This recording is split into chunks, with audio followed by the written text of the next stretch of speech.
Now with this, this is kind of an upside down worm rig. And basically what that means is, as you can see, the hook's at the base of the worm, and what it does have is the tail protruding from the top. And what that gives you is a natural drift kind of hanging there when it comes through. So this is a good alternative to, this is a 4-inch worm, so this works fine. Wet the needle first, and that goes through that plastic a lot easier. So again, just at the head, and then you just slowly work it through. Now that I'm at the spot where I want it to come out, that's so the tail hangs over. I'm just gonna push the head of that needle right through. Then at this point, this is when you're set to add your line here. So I've got about a 3.5 foot piece of leader. That's sufficient to work with. So all I want to do is shove it through the top of that needle there. Of course, leave about 2 inches out and give it a pinch. And what that's doing is it's forming an elbow there. So when the line goes through that worm, it won't rip it. So now that I have that, lick that part again. Now you just use your pliers, hold the worm, and slide the whole thing through. So I've got my hook attached, and I bring the worm down. Make sure you wet it again, so you're not chafing the inside of the plastic, and that slides down really easily. And there it is. That's an upside down steelhead worm, and that's a multicolored one.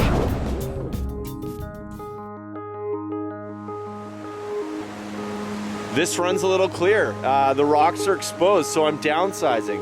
I'm putting on some pink wool here with a little bit of peach. And basically, this is for a low clear condition. I'm going to show you what happens to these when they get wet, so you can understand how this looks under the water. Wet, I mean, that's the whole key with this, is how this changes when it's wet. And so what we have here is a 4-inch pink worm. It's also used in clear water. This is your lighter setup. As you can see, it's translucent and it looks alive. And it's tied on top of a 1/0 Gamakatsu hook. And the bead's there to stop it from tearing off of your line and ruining the worm. Again, a light, soft plastic egg imitation, but what it does have is a little tail on there.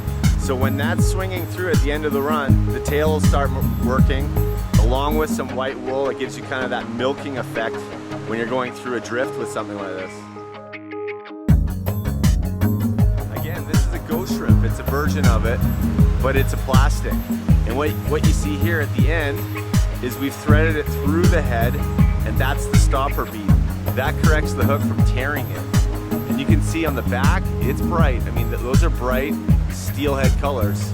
And then on the belly, it's got more of the natural, but again, with a little spark.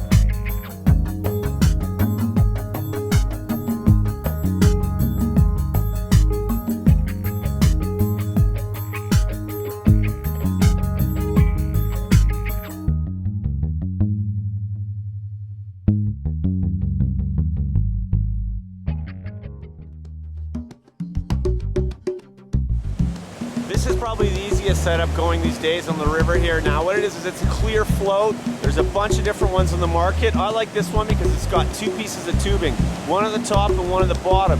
Take those off, slide them up the line, mate the float to where that tubing is. Clear at the bottom for clear kind of spooky conditions, and then regular surgical tubing at the top for more grip. From that, I have my line slid through a pencil lead. Down here is the salmon bead above the swivel. The reason for that is when that jumps and knocks and hits that bead, I can feel a click on my line, and that allows me to go through my drift knowing that now I'm vertical in the most effective drift possible. One good equation that's going to help you locate steelhead easier is the easiest equation. It's A, walking speed, and B is depth. If you can find those two in relation to what you're looking for and they match up, there's a good chance that there's a fish that's going to be laying in there. Basically, when I'm on certain rivers, this one in particular, I'm looking for those 2 factors. What I'm looking for first is walking speed water. There's a lot of faster, crashier water that you can see at the head here. That's not necessarily going to be my steelhead hold. But down towards the back here, there's a lot more lazy water there situated where that's going to be kind of traditionally a better hold for them. That's the top part of the run, the crashier water. They can be in there. As you can see, it's kind of foamy and frothy, a little bit difficult to drift, but they do have to go up there, and they are going to stage there before they go there. Then I've got my mid-run, which has got some great water. As you can see, this rock on the other side here is creating a chute here. And then I've got more rocks in the front that are also creating another block.